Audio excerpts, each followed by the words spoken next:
Parler en français avec une grammaire correcte et un accent naturel. Certaines voitures du passé étaient censées symboliser le progrès. Elles promettaient le confort, l'innovation ou une vie meilleure sur 4 roues. Pourtant, derrière les apparences brillantes se cachaient souvent des erreurs graves, de mauvaises décisions et des compromis fatals. Ces véhicules n'ont pas vieilli, ils sont devenus tristement célèbres. Commençons par la 10e place et une berline qui a déçu plus qu'elle n'a jamais comblé. Parler en français avec une grammaire correcte et un accent naturel. Top 10, Renault Dauphine. La Renault Dauphine était autrefois considérée comme une voiture charmante et moderne pour les masses. Son design, tout en rondeur, paraissait amical, presque innocent, mais cette innocence était trompeuse. Sous la carrosserie se cachait un véhicule qui peinait à répondre aux exigences du quotidien. Le petit moteur était faible, les dépassements devenaient un exercice de patience et les longs trajets ressemblaient à une épreuve. Plus grave encore était la fiabilité. La rouille apparaissait tôt et se propageait sans pitié, souvent plus vite que les propriétaires ne pouvaient réagir. L'électricité réservait des surprises permanentes, la plupart désagréables. Problèmes de démarrage, pannes et défauts inexpliqués faisaient partie du quotidien. Le confort laissait également à désirer, surtout par grand froid ou forte chaleur. Beaucoup de conducteurs ne se souvenaient pas du plaisir de conduire, mais de la frustration et des réparations. Comment une voiture aux ambitions si grandes a-t-elle pu échouer de la sorte ? Et pourquoi s'est-on accroché si longtemps à un concept qui, de toute évidence, ne fonctionnait pas ? Parler en français avec une grammaire correcte et un accent naturel. Top 9, Cadillac Cimarron. La Cadillac Cimarron devait prouver que le luxe peut aussi fonctionner en format compact. Mais au lieu de l'élégance, un problème d'identité est apparu. À l'extérieur, elle portait certes des emblèmes nobles, mais en dessous se cachait une technologie qui n'était pas à la hauteur de cette prétention. La puissance était décevante, la sensation de conduite banale, et les matériaux semblaient tout simplement déplacés pour de nombreux acheteurs.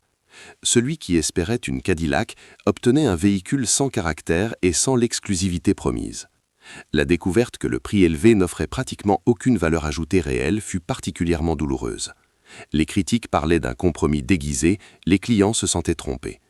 La marque a perdu la confiance car les attentes avaient été délibérément éveillées, mais jamais satisfaites. La Cimarron reste aujourd'hui le symbole d'une mauvaise direction et d'une décision qui a causé plus de tort que de bien. Un nom seul peut-il vraiment créer le luxe ou faut-il plus qu'un emblème sur le capot ? Parler en français avec une grammaire correcte et un accent naturel. Top 8, DeLorean DMC-12. La DeLorean DMC-12 a été présentée comme une vision du futur. Une carrosserie en acier inoxydable, des portes papillons et un design qui attirait immédiatement l'attention. Pourtant, derrière cette enveloppe spectaculaire, se cachait une voiture qui ne pouvait guère tenir ses promesses.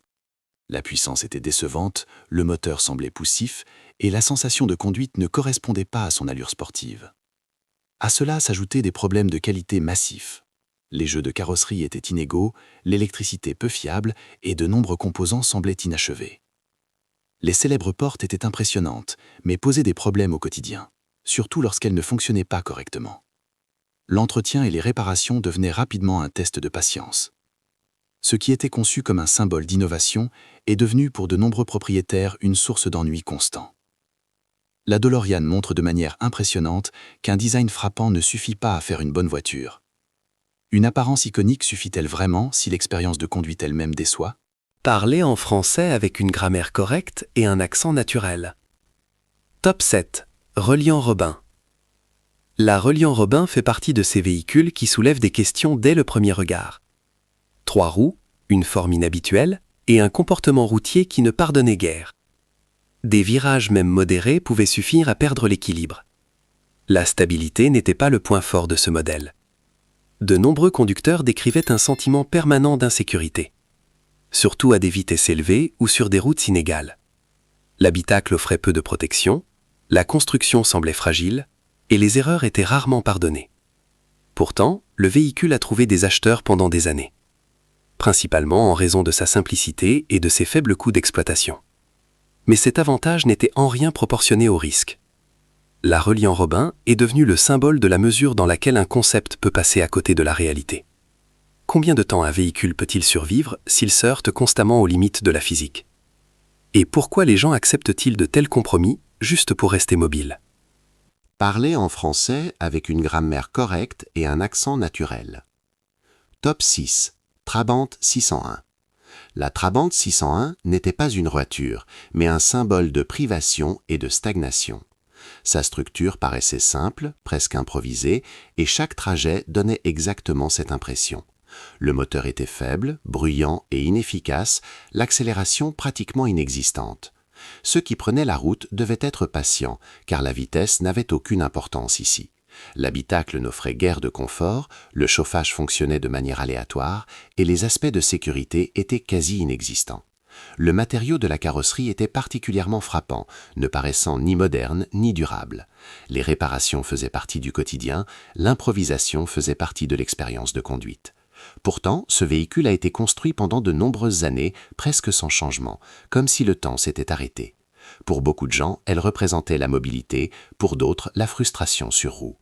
Comment un véhicule aussi primitif a-t-il pu appartenir à toute une époque? Et qu'est-ce que cela dit des attentes des gens à l'époque? Parler en français, avec une grammaire correcte et un accent naturel. Top 5. Pontiac Aztek. La Pontiac Aztek était une tentative d'être tout à la fois. Pratique, moderne, aventureuse et voyante. Le résultat fut un véhicule sans identité claire. Son design a immédiatement polarisé, beaucoup le trouvant déséquilibré et déroutant.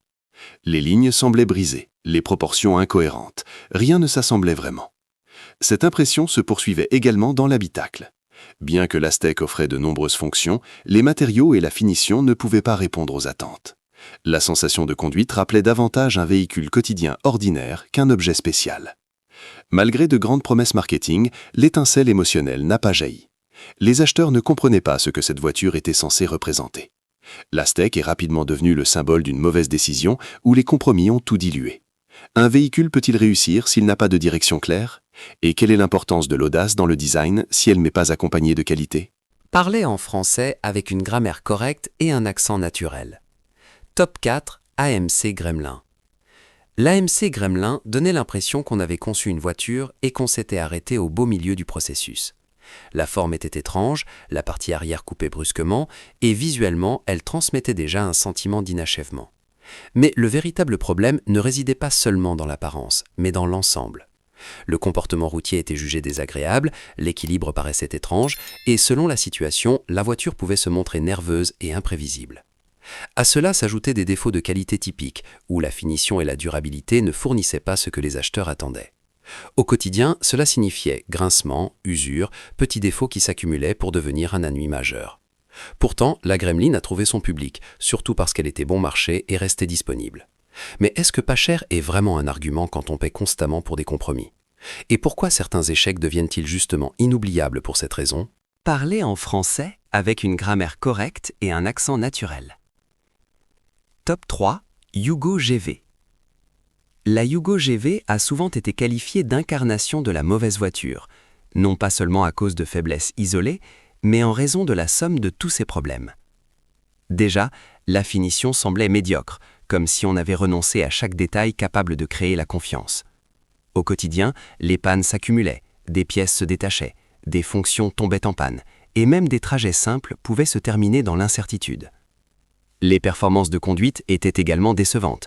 Peu de puissance, une accélération laborieuse, l'impression que la voiture luttait en permanence. De plus, de nombreux composants étaient fragiles, et les réparations devenaient nécessaires plus vite que les propriétaires ne voulaient l'admettre. Le prix bas attirait certes, mais il ressemblait souvent à un appât, parce que les coûts consécutifs et le stress l'emportaient surtout. À quel point un véhicule doit-il être mauvais pour que son nom devienne un proverbe? Et qu'est-ce que cela dit des attentes des gens vis-à-vis de la mobilité à bas prix? Parler en français avec une grammaire correcte et un accent naturel. Top 2. Ford Edsel. La Ford Edsel reste aujourd'hui le synonyme d'un échec spectaculaire. Les attentes étaient énormes, les promesses encore plus grandes. On parlait d'innovation, de futur et d'une expérience totalement nouvelle. Mais lorsque le véhicule est enfin apparu, la désillusion a suivi. Le design semblait déséquilibré et déconcertant, beaucoup ne parvenant tout simplement pas à s'habituer à son apparence. Cependant, les problèmes techniques pesaient encore plus lourds. Défaut de fabrication, mécanique peu fiable et utilisation compliquée rendaient le quotidien pesant. Les acheteurs se sentaient déstabilisés, les concessionnaires dépassés. Au lieu de l'enthousiasme, la méfiance est apparue. L'Edsel a montré combien il est dangereux de privilégier le marketing au détriment de la substance. Les grands mots ne pouvaient occulter le fait que le produit lui-même n'était pas abouti. À quelle vitesse un rêve peut-il se briser lorsque la réalité et l'attente entrent en collision? Et pourquoi cette voiture précisément est-elle citée comme un avertissement jusqu'à aujourd'hui? Parler en français avec une grammaire correcte et un accent naturel. Top 1. Chevrolet Citation. La Chevrolet Citation devait être un nouveau départ, moderne, progressiste et précurseur. Mais c'est précisément cette ambition qui l'a mené à sa perte. Très tôt, des problèmes graves sont apparus, surtout au niveau du comportement routier. Les freins, la direction et la stabilité engendraient de l'insécurité, souvent sans avertissement. De nombreux conducteurs décrivaient un sentiment de manque de contrôle qui détruisait la confiance. À cela s'ajoutait une finition qui ne tenait guère dans le temps. Des pièces de l'habitacle se détachaient, les matériaux semblaient bas de gamme, les pannes étaient régulières. Malgré plusieurs tentatives pour corriger les problèmes, le défaut fondamental persistait. La Citation est devenue l'exemple de ce qui arrive quand une nouvelle technologie est introduite trop rapidement. Au lieu du progrès, elle a apporté la frustration. Le fait qu'un projet aussi ambitieux finisse à la première place de cette liste n'est pas un hasard. Quel dommage un seul modèle peut-il causer? Et combien de temps faut-il pour regagner une confiance perdue? Ces véhicules nous rappellent que toute idée ne devrait pas forcément entrer dans l'histoire. Certains modèles ne restent pas dans les mémoires pour leur succès, mais pour leurs erreurs. Si ce voyage à travers les errements automobiles t'a plu, soutiens la chaîne avec un j'aime et abonne-toi pour plus d'histoires du passé. Laquelle de ces décisions te surprend le plus?